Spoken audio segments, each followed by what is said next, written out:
गेली अनेक दिवसापासून महाराष्ट्र असेल की देशामध्ये जातीय जनगणना झाली पाहिजे अशा प्रकारची मागणी करत असताना या महाराष्ट्रामध्ये शेकडो आंदोलनं केली, या महाराष्ट्रामध्ये मोर्चे काढली। ओबीसी व्हिजिलंटी जनमोर्चाच्या माध्यमातून गेली अनेक दिवसापासून महाराष्ट्रामधल्या ओबीसी चळवळ मोठ्या ताकदीने पुढे नेली आणि तीच मागणी आज खऱ्या अर्थाने केंद्राने मान्य केली।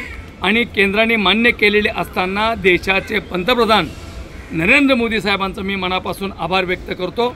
आज तुम्ही जो निर्णय घेतलाय त्या निर्णयाचं या देशामध्ये, या महाराष्ट्रामध्ये ताकदीने स्वागत केलं जातं आहे।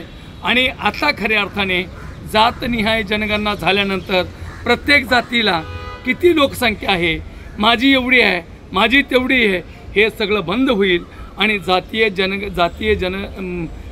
जनगणना झाल्यानंतर प्रत्येक जातीचं टार्गेट लक्षात येईल आणि त्या पद्धतीने आरक्षण दिलं जावं अशा प्रकारची मागणी अनेक दिवसापासून केली असता आज देशाचे पंतप्रधान नरेंद्रभाई मोदी यांचं मी मनापासून आभार व्यक्त करतो आणि थांबतो।